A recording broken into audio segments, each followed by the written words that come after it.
Hello everyone, good morning, welcome back to my channel. তো সকাল সকাল আজকে আবার আমরা স্নান করে রেডি হয়ে বেরোচ্ছি। প্রতিদিন এটাই হচ্ছে, সকালবেলা ঘুম থেকে উঠছি, স্নান করে সবাই বেরিয়ে পড়ছি, আবার সেই রাত্রিবেলা ফিরছি, ফিরে আবার ঘুমিয়ে যাচ্ছি, আবার সকালবেলা বেরোচ্ছি। সত্যি বলতে কি, বেরোতে আর একদমই ইচ্ছে করছে না, কিন্তু কিছু করার নেই। আজকে যাওয়া হবে এখানে কাছাকাছি একটা মন্দিরে। তো সেই মন্দিরে গিয়ে আবার পুজো দেওয়া হবে। সত্যি বলতে কি, গঙ্গাসাগরে এসে এখানে না চারদিকে প্রচুর মন্দির আছে। ওইসব মন্দির ঘুরেই আমরা শেষ করতে পারছি না। তো এখন আমরা সবাই মিলে রেডি হয়ে গেছি, ওই মন্দিরে পুজো দিতে যাবো, কারণ ওইখানে আমার ভাইয়ের মানতও ছিল। তো এখন আমরা সবাই মিলে ওই কারণেই যাচ্ছি মন্দিরে। তো চলো আজকের ব্লগটা এখন থেকে স্টার্ট করছি। সারাদিন কি করব না করব সবটাই তোমাদের সঙ্গে শেয়ার করব। আই হোপ আজকের ব্লগটা দেখতে তোমাদের খুব ভালো লাগবে। তো চলো ব্লগটা এখন থেকে স্টার্ট করা যাক। এখন আমরা সবাই বেরিয়ে পড়েছি। সুমি দেখি, হ্যাঁ সুমি দেখ, সুমি এখানে বেরিয়েছে। এই যে মা একটা সাদা লাল শাড়ি পরেছে, এদিকে দিদা বেরিয়েছে, এদিকে আমার দিদা, সবাই বেরিয়ে পড়েছি। তো টোটোও চলে এসছে, এখন বেরিয়ে যাই একদম। তো সবাই আমরা এখন রেডি হয়ে গেছি, আর এদিকে টোটোও চলে এসছে। আর মামার বাড়ি থেকে 3 বোন যাচ্ছে, আর বাকি 3 বোন যাচ্ছে না। ওদেরকে অনেক করে বললাম যাওয়ার কথা, কিন্তু ওরা যাবে না, তো ওদেরকে ছাড়েই যেতে হচ্ছে। আর মন্দিরটা এই দেখো, আমরা যেই রাস্তাটা দিয়ে যাচ্ছিলাম, গ্রামের রাস্তাঘাট এত সুন্দর, আর দুদিকে যে গাছগুলো আছে, গাছগুলোর পাতা এত কালারফুল ছিল, ক্যামেরায় সেভাবে বোঝা যাচ্ছে না, কিন্তু সামনে থেকে খুব সুন্দর ছিল গাছগুলো। তো আমরা এখন সবাই মিলে মন্দিরে পৌঁছে গেছি। আর এই যে দেখো, আমার এই যে এখানকার 8 জন বোনের মধ্যে এই যে সব থেকে ছোট বোন মানটি হচ্ছে সব থেকে ছোট বোন। আর এদিকে আর বাকি আর 2জন বোন এসছে, মোট 3 জন বোন এসছে। বাকি 2জনের বিয়ে হয়ে গেছে, আর বাকি 3 জন আসেনি, আজকে বেরোলো না। ওদেরকে অনেক করে বললাম, কিন্তু এলো না মন্দিরে। আর এটা হচ্ছে মনসা মন্দির, এখানেই আমরা পুজো দিব। অ্যাকচুয়ালি ভাইয়ের এখানে যেহেতু মানত ছিল, এই কারণে এখানে পুজো দেওয়া হবে। আর ভোগ রান্না হবে। সাগর যাবো না, সাগর যাবো না। আর এই দেখো, এইদিকে গিয়ে পুকুর আছে পেছনে, সবাই গিয়ে পাহাড় ধুয়ে আসবো, দিয়ে তারপর মন্দিরে উঠবো। এখন সবাই জুতো খুলে রাখ, এখানে রেখে দে, দিয়ে চল পুকুরে সবাই মিলে পা হাত ধুয়ে আসবি, দিয়ে তারপরে মন্দিরে উঠবো।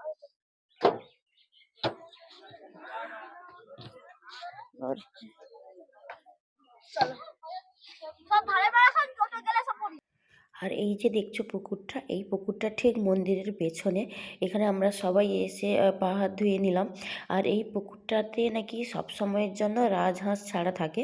অ্যাকচুয়ালি একটা নিয়ম আছে যে এইখানে মন্দিরে যারা মানত করে, বা অনেকেই মানত করে যায় যে এখানে হাঁস দেবে বলে, মানে এখানে অ্যাকচুয়ালি হাঁস দিয়ে যায়। তো ওই কারণে ওই যে হাঁসগুলো সব জমানো আছে, কম করে 15টা 16টা মতো রাজহাঁস আছে, কিন্তু ওইগুলো আলাদা একটা জায়গায় রাখা আছে, এখন পুকুরে দেওয়া নেই। আর তো এখন তারপরে আমরা সবাই মিলে গিয়ে এখন বসছি, আমি আর মা, তারপরে এদিকে দিদা সব কিছু অ্যারেঞ্জমেন্ট করছে। ফলগুলো এক জায়গায় ধুয়ে তুলে রেখেছি, তারপরে এক এক করে কেটে নিব। আর আমরা যেহেতু বটি বা কাটারি কিছুই তো আনিনি এখানে, আর যা কিছু নিয়েছি মন্দির থেকেই নিয়েছি, তো এই কারণে তাড়াতাড়ি করে কেটে নিয়ে তারপরে দিয়ে দিতে হবে, কারণ আরও অনেকেই এসছে পুজো দিতে, আর যাদের লাগবে পুজোর জন্য বা তারাও নিবে। তো ওই কারণে তাড়াতাড়ি করে আমি আর মা ফলগুলো কেটে নিব। তো কেটে নিয়ে তারপরে কি করি না করি সবটাই তোমরা দেখতে থাকো। তো চলো। তো এবার তোমাদের বলি যে এইখানে মন্দিরে কেন হঠাৎ ভাইয়ের মানত ছিল, কারণ এত দূরে আমাদের বাড়ি থেকে, আর আমাদের তো, আমি তো ফার্স্ট টাইম এখানে এলাম। তো এখানে মানতের অ্যাকচুয়ালি ব্যাপারটা হয়েছে অনেক ছোটোবেলায়। ভাই তখন হয়তো হাঁটতে শিখেছে, বা ওই রকম একটা সময়ে মা ভাইকে নিয়ে এখানে এসেছিলো মামা দিদার সঙ্গে, বাবাও সম্ভবত ছিল সঙ্গে। তো এই মন্দিরে পুজো দিতে এসেছিলো মামার বাড়ি থেকে। তো এই যে এখানে যে হাঁস বললাম না, ওই হাঁসগুলো এখানে দিয়ে যায় মন্দিরে। তো ওদেরকে হাঁসে সিঁদুর দিয়ে ওইভাবে হাঁসকে ছেড়ে দিয়ে যায়। তো তার মধ্যে একটা হাঁস নাকি আমার ভাইয়ের পায়ের কাছে কাছে ঘুরছিল। এবার ভাই কী করেছে, ওই হাঁসটাকে পা দিয়ে সরিয়ে দিয়েছিল। তো সেইটা ওখানকার লোকজন তখন দেখে বলেছে যে মানে কেন পা দিয়ে সরিয়েছে। অ্যাকচুয়ালি ভাই তো জানতো না যে ওটা মন্দিরের, ওর তখন মাও জানতো না। তো তারপরে জানার পরে ওখানে মানত করে এসেছিল যে ভাই যদি ঠিকঠাক থাকে, আর এরকম একটা ভুল করেছে, তো এই কারণে ভাইকে নিয়ে এসে ভাই বড় হলে তো পুজো দেওয়া হবে। আমাদের এখন ফল কাটা কমপ্লিট, সব গুছিয়ে নিয়েছি, আর এদিকে সব বসে আছে।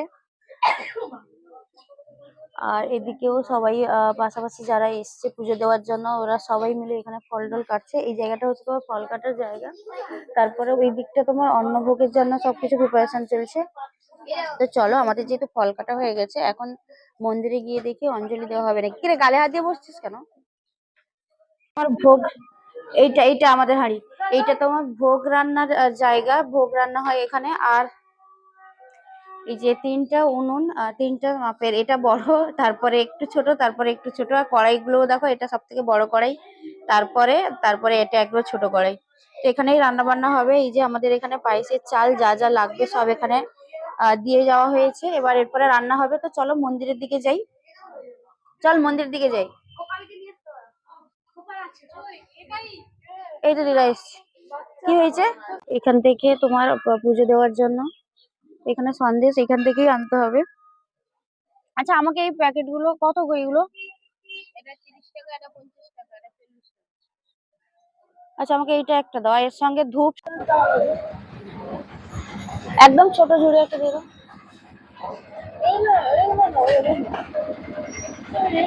আরে ঝুড়ি পার্মানেন্ট না, এটা পুজো দিয়ে সবাই। তো বাড়ি থেকে তো পুজো দেওয়া হচ্ছে, আমার মনে হলো যে আমি যে এসেছি যখন মন্দিরে, বাবাইয়ের নামে একটা পুজো দিয়ে দিই। তো এই কারণে ওখান থেকে পুজো দেওয়ার জন্য যা লাগবে ওই সব কিছু নিয়ে এখন আমি মন্দিরে এসেছি।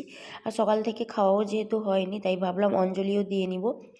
আর সত্যি বলতে কি, এখানে নতুন জায়গায় এসেছি, এখানে এইরকম একটা মন্দির দর্শন করতে পারলাম। তো ওই কারণে ওখানে পুজো দেওয়াটা সত্যি মানে ভালো লাগবে, তো ওই কারণে ভাবলাম আমি অঞ্জলি দিয়ে নিব আর বাবাইয়ের নামে পুজোও দিয়ে নিব। তো পরপর দেখছিলাম যে প্রচুর লোকজন আসছিল। আর এখানে আরও আমি একটা অঞ্জলিটা ব্যাপার দিয়ে দিই, আছে তারপর আমি যে কথা বলছি।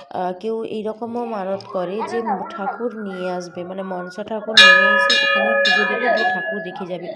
এই দেখো নিয়ে এসছে ঠাকুর, প্রতিমা ঘরে নিয়ে মনসা পুজো এসছে, হয় না তো? দিয়ে প্রতিমা এখন মন্দিরে রেখে এখানেই পুজো টুজো হবে। তারপরে নাকি রাখবে, এবার কীভাবে কী করবে জানি না, তবে দেখলাম অনেকেই এরকম প্রতিমা নিয়ে আসছে, 3-4 জন মতো।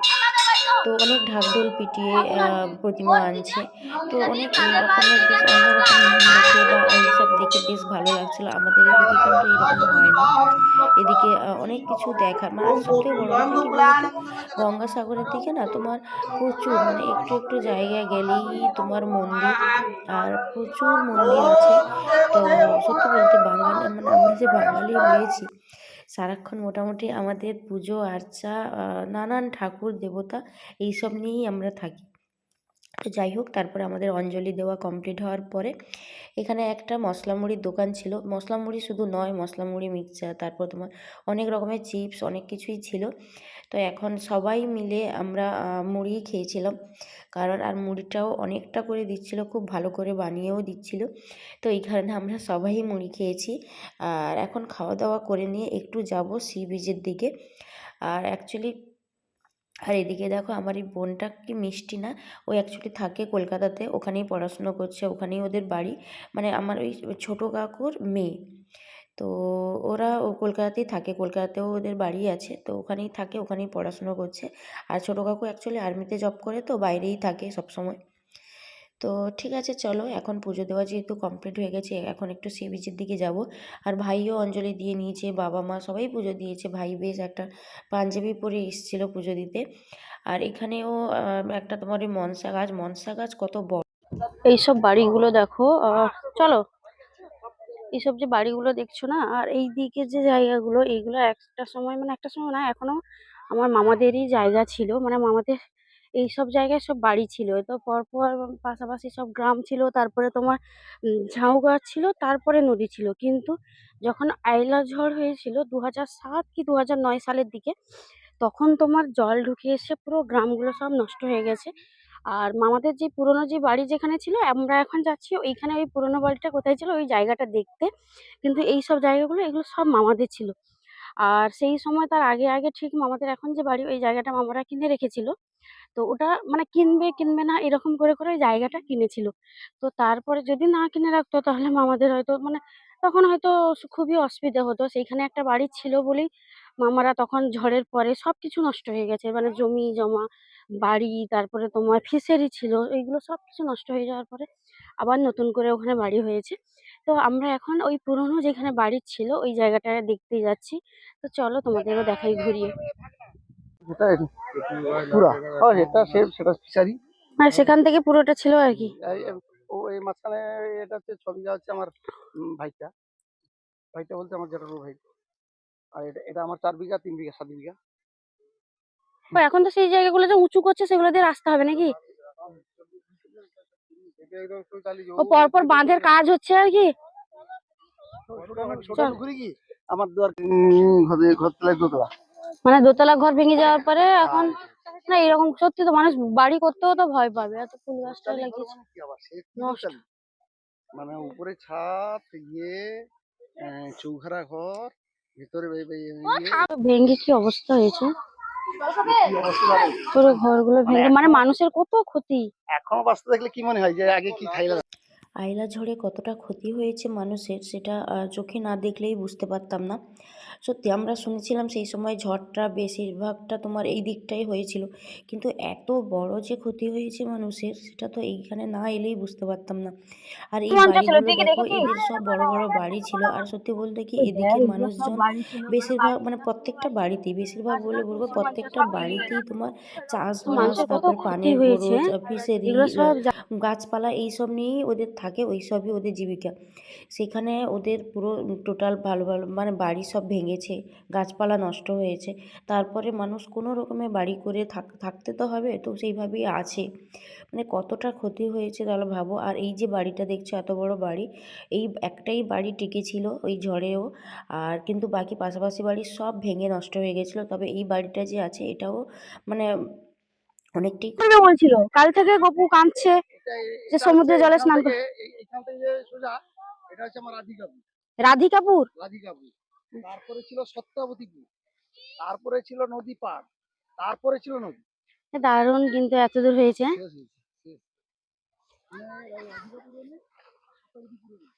এই দেখো ওর কাছে তো চলে এসেছি, আর ওরা এখন গোপালকে চান করাবে, এই জন্য সবাই জলে নেমেছে। আর গোপাল সত্যি আর ওকে একটু সমুদ্রে না স্নান করালে আমাদের না হোক, কিন্তু ওকে সমুদ্রে না স্নান করালে কি করে হবে, ওই জন্য দেখো গোপালকে বসিয়েছে। দেখি